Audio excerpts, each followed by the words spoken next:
স্টেশনে প্ল্যাটফর্মের মোমোর দোকানটায় আমার পাশে মহিলাটি বসে তখনও, হাতে মোমোর প্লেট নিয়ে। গত কয়েকদিন আগের কথা বলছি। পাশে তার ছেলে, হবেই 5-7 বছর। মা ছেলের কথোপকথন কানে আসছিল। ওদের প্লেটে শেষ একটা মোমো বাকি। 5টা মোমো থাকে একটা প্লেটে। যা বুঝলাম, মা আর ছেলে দুজন দুটো করে খেয়ে শেষে একটা বাকি। বাচ্চাটি হঠাৎ দেখলাম কাঁদছে চিৎকার করে। এপাশ ওপাশে সবাই আর চোখে দেখছে, যা হয় আর কি। যেটা বুঝলাম, প্লেটে শেষ ওই মোমোটা বাচ্চাটা খেতে চেয়েছে, কিন্তু তার মা, মানে সেই ভদ্রমহিলাটা, শেষ মোমোটা ভাগ করেছেন সমান দুভাগে, একটা তার নিজের, একটা ছেলের। আমি অবাক। আসলে মায়েদের এমন দেখিনি তো। মা মানে চোখের সামনে যা ভেসে ওঠে সেটা হলো নিজে ভালো জিনিসটা না খেয়ে বাকিদের খাওয়ানো, প্রয়োজনে মিথ্যে কথা বলা। আমি এটা খেতে পছন্দ করি না। সবার শেষে খাওয়া, আর সব থেকে উচ্ছিষ্ট জিনিসটা যেটা কেউ পছন্দ করে না সেটা নিজের ভাগে রাখা। মা মানেই তো এমন, এই তো জানি। সত্যি বলছি, খাওয়া বাদ দিয়ে সবাই হাঁ করে তাকিয়ে মহিলাটির দিকে। চারপাশে গুঞ্জন উঠেছে, মা না রাক্ষসী? এ কি, বাচ্চাটা একটা মোমো খাবে, সেটা আবার দুভাগ করে একটা ভাগ নিজের জন্য রেখেছে। আমরা তো পারলে নিজের মুখের গ্রাসটা ছেলে মেয়েকে দিয়ে দিই। শুনলাম এক ভদ্রলোক বলছেন, দেখে তো অবস্থাপন্ন মনে হচ্ছে, তা আর একটা প্লেট কিনে নিক নিজের জন্য। এই জন্যই আজকাল ডিভোর্সগুলো হচ্ছে, বুঝলেন তো। আরে বাচ্চার জন্য স্যাক্রিফাইস করতে পারে না, আর বর শ্বশুর বাড়ির লোকের জন্য করবে। অ্যাডজাস্টমেন্ট জিনিসটাই বোঝে না। আমার মা ভালো জিনিস দাঁতে কাটত না, এমনি তো হওয়া উচিত। আমি নিজে এতটাই অবাক, তখন কিছুই বুঝে উঠতে পারছিলাম না। আসলে আমার চেনা ছবিগুলোর সাথে মেলে না যে। মহিলা বোধহয় শুনতে পেয়েছিলেন চারপাশের গুঞ্জন, সাথে সেই মোমো বিক্রেতাও। হঠাৎ দেখি বিক্রেতা মহিলাকে বলছেন, আর এক প্লেট দিই দিদি, এক প্লেটে দুজনের হবে। উত্তরটা এবার আসলো বেশ উঁচু স্বরে, বোধ করি সবাইকে শোনানোর জন্যই। না দাদা, কিনলে কেনাই যায়, নিজের চাকরি করি, তবে কিনবো না। আমার ছেলের এত বাজে অভ্যেস কেন হবে? ছোট থেকেই বুঝতে হবে, সব ভালো জিনিস বাবা মা সবার সাথে ভাগ করে নিতে হয়। একা সব আমার, মার বাবা শুধু দিয়েই যাবে, এমন মেন্টালিটি আমি একদম পছন্দ করি না। এই অভ্যেস রয়েই যাবে, ভবিষ্যতে অন্য সবার সাথে করবে। আমি মন্ত্রমুগ্ধের মতন শুনছিলাম তখন। উনি সবার কটূক্তির মাঝেই হাফ মোমোর টুকরোটা নিজেই খেলেন। বাচ্চাটা দেখে একটু পর কান্না থামিয়ে বাকিটা খেলো। দিব্যি আবার চকলেটের আবদার করতে মা কিনেও দিলেন। অবাক কাণ্ড, ও দেখি চকলেটের অর্ধেক মহিলাকে দিতে চাইল। এইবার ভদ্রমহিলা নিলেন না। ওর হাত ধরে তখন ওভার ব্রিজের দিকে, যত দূর সম্ভব। বাকিরা উপসংহারটুকু খেয়াল করেননি। যত দূর ওদের দেখা যায় পলক না ফেলে তাকিয়েছিলাম।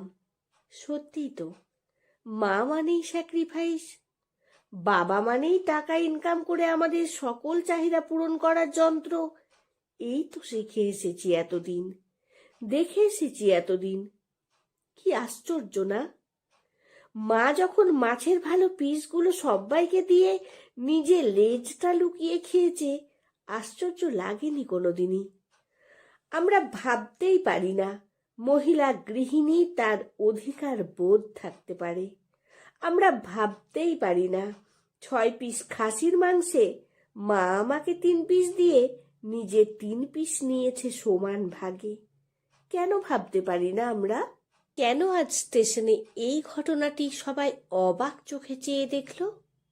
কেনর উত্তর একটাই, আমরা কিছু কিছু মানুষকে এতটাই স্যাক্রিফাইসের প্রতিমূর্তি বানিয়ে রেখে দিয়েছি যে তারা নিজের জন্য কিছু করলে আমাদের তাদের উদ্ধত লাগে।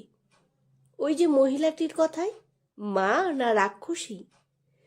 কেন খাবে ওরা সবার শেষে আমাদের খাইয়ে? যে মানুষটা নিজে রান্না করেছে তাকে বলা হয়ে ওঠেনি হয়তো, কেন আগে খাবো, তুমি এসো একসাথে খাবো। ফলটা কি হচ্ছে জানেন? প্রজন্মের পর প্রজন্ম ধরে চলে আসছে এই নিয়ম। যে ছেলেটি দেখে এসেছে তার মা ভাগ বলে কিছুই চায় না, সবটাই তাকে দিয়ে দিয়েছে, সে এই মধ্য বয়সে এসে বহু ডিগ্রিধারী হয়েও এইটাই ভেবে এসেছে বাড়ির গৃহিণীদের সবাইকে খাওয়ালেই পেটটা ভরে যায়। তাই হয়তো সে কোনোদিন ভুল করেও অফিস থেকে বাড়িতে ফোন করে জানতে চায়নি তার স্ত্রীর কাছে, লাঞ্চ করেছ?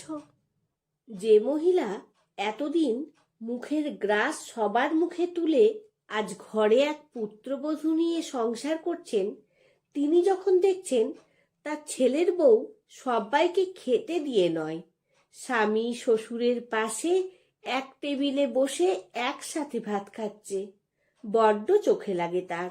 এ কি, এসব আবার কেমন অভদ্রতা! অথচ এই ঘটনাটা ভীষণ সাধারণ, এইটাই হওয়া উচিত। সেটা কারোর মাথাতেই আসেনি। উগ্র নারীবাদ বলে এটাকে ভুল করবেন না যেন। দোষটা আমাদের, আমাদের বাবা মায়েদের। আমরা শিখিনি আসল সত্যিটা। আমার মা চাকরি করেন, মনে আছে, খাওয়ার পরে কাজের লোক আসেনি বলে বাবা নিজের বাসনটা মেজেছে শুনে এক আত্মীয়া বিস্ময়ে হতভম্ব হয়ে আরেকটু হলে অজ্ঞান হয়ে যাচ্ছিলেন। কেন? বাড়িটা সবার, দায়িত্বটাও তো সবার। কোথায় লেখা আছে বাসন মাজলে পৌরুষে আঘাত লাগে? বাবার তো মনে হয়নি। আসলে তোমার বিয়ে হয়ে গিয়েছে বা মেয়ে হয়ে জন্ম নিয়েছো মানেই দায়িত্ব সবই তোমার, তবে অধিকার বোধ নয়। ঠিক যেমন ছেলে তো হাউস ওয়াইফ হয়, হাউস হাজব্যান্ড মানে সেটা আবার কি? বাচ্চাদের ছোট থেকেই শেখাতে হবে মা বাবা তোমার আশ্রয়, শুধুমাত্র প্রয়োজন মেটানোর যন্ত্র নয়। পারলে মায়ের সাথে ঝগড়া করতে হবে, তুমি যদি ভালো শাড়ি নিজের জন্য না কেনো আমি তোমার সাথে ঘুরতে যাব না। নিজের কালেকশনে ফার্স্ট ট্রাক একটা ঘড়ি থাকলে বাবার কালেকশনেও থাকুক। আমাদের প্রজন্মের পরবর্তী প্রজন্ম এই জেনে বড় হোক, একটা কেকের ছোট টুকরো পেলেও সেটার ভাগ মা বাবার আছে। সব ভালো জিনিসের উপর একমাত্র আমার অধিকার নয়। স্টেশনে আজ ওই ভদ্রমহিলার ছেলেটা বিশাল একটা শিক্ষা নিয়ে বড় হবে। মা নিজের যত্ন নেয়, স্কিন কেয়ার করে, সারা জীবন সংসারকে দিয়ে নিজেকে ভুলে যায় না। বাবা মা নিজেরা ইনকাম করে, তাতে আমাকে ভালো রাখে, সাথে নিজেরাও স্বাদ পূরণ করে। আজকে আমার মা করছে, কালকে আমার স্ত্রী করবে। এটা কোনো আশ্চর্য নয়, এটাই তো হতে হয়। কেন ওরা সারা জীবন কোথাও না কোথাও নিজেদের গলা টিপে মারবে? কেন সবসময় এটা মনে হবে নিজের বাড়িতে সব করা যায়, বিয়ে হওয়ার পরে তো হয় না? হয়, সব হয়। বদলাতে হবে। ঘরের ওই মানুষগুলোকে টেনে অন্ধকার থেকে আলোয় আনতে হবে, বোঝাতে হবে আইসক্রিম থেকে শীতের শেষে জয়নগরের মোয়া তোমার ততটা অধিকার যতটা আমার। কেন নিজে সব সময় অন্যের আনন্দে নিজের আনন্দ খুঁজবে?